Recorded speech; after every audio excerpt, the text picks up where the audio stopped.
নমস্কার, আশা করি ভালো আছেন সবাই। আজকে আমি চিকেন চাপ রেসিপি নিয়ে চলে আসলাম আপনাদের কাছে। ভিডিওটা শেষ পর্যন্ত দেখতে থাকেন, আপনাদের ভালো লাগবে।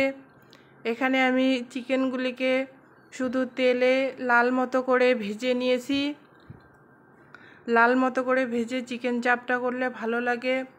এখানে পেঁয়াজ, রসুন, পোস্ত, কাজু সব লাল মতো করে আমি ভেজে নিয়েছি। এখানে 4-5টা ছোটো এলাচ, 2টো তেজপাতা দিয়ে আমি এখানে দিয়ে দেব আদা বাটা, লঙ্কা বাটা আর আদা বাটাটাকে আমি একটু ভেজে নেব।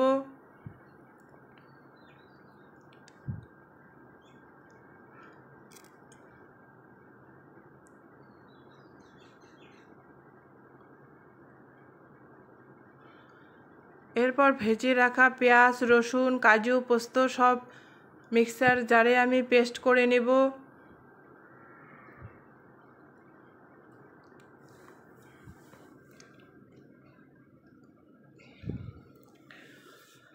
এদিকে মশলাটা ভাজা হয়ে গেছে।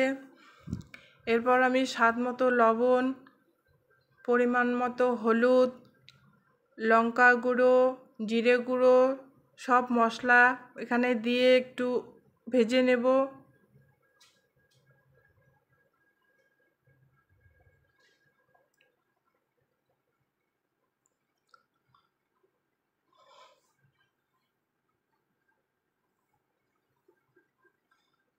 এখানে আমি 1 চামচ ঘি দিয়ে দেব।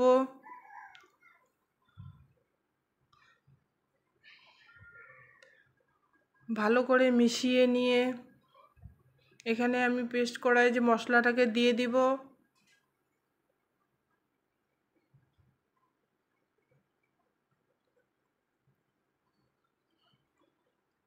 এরপর ভালো করে আমি মিশিয়ে নেব। যেহেতু পেঁয়াজ রসুনটা ভাজা আছে আর বেশিক্ষণ ভাজতে হবে না, সব একসঙ্গে মিক্স করে নিলেই হবে।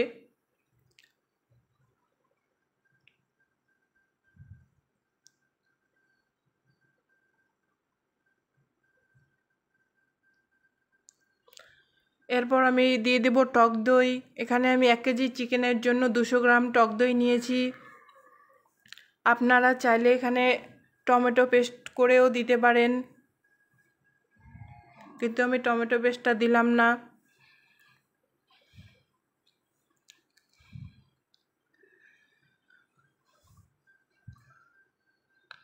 কাঁচা ম্যারিনেট করা চিকেনের থেকে ভেজে নেওয়া চিকেন চাপটা খেতে খুব ভালো লাগে। আপনারা এভাবে বানিয়ে খেয়ে দেখবেন, খুব ভালো লাগবে আপনাদের।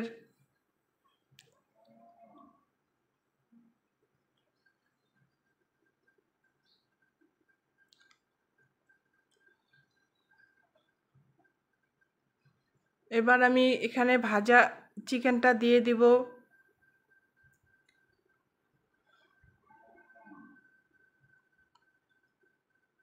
চিকেনটা যেহেতু ভাজার সময় অর্ধেক সিদ্ধ হয়ে গেছে, তাই আর বেশি সিদ্ধ করতে হবে না।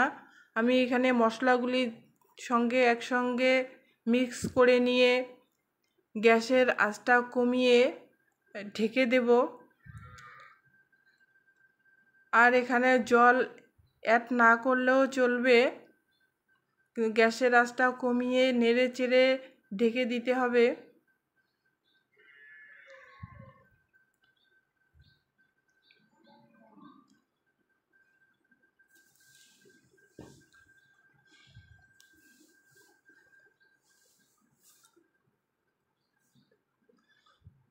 চিকেনটা ভেজে নিলে আর বেশিক্ষণ সিদ্ধ করতে হয় না, 10 থেকে 15 মিনিট আঁচটাকে কমিয়ে নেড়ে চেড়ে ঢেকে দিয়ে হালকা সিদ্ধ করে নিলেই হয়। তো আপনারা এভাবে ভেজে নিয়ে খেয়ে দেখবেন, যে কাঁচা চিকেনের থেকে ভেজে নেওয়া চিকেনটা বেশি ভালো লাগে।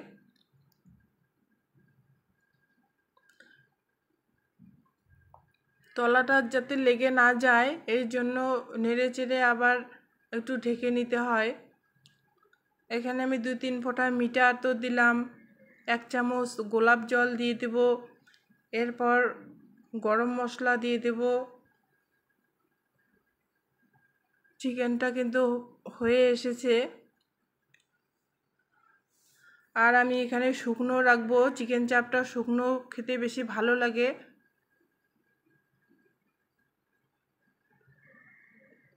চিকেন চাপটা দেখতে খুব ভালো হয়েছে, আর এভাবে খেতেও বেশ ভালো লাগে। চিকেন তো খাওয়া হয়, এভাবে চিকেন চাপ বানিয়ে খেয়ে দেখেন, ভালো লাগবে আপনাদের। ভিডিওটা কেমন লাগলো একটু কমেন্টে জানাবেন, আর পারলে একটা লাইক করে দেবেন। ভালো থাকবেন, সুস্থ থাকবেন সকলে। ভিডিওটা শেষ পর্যন্ত দেখার জন্য সকলকে ধন্যবাদ জানাই।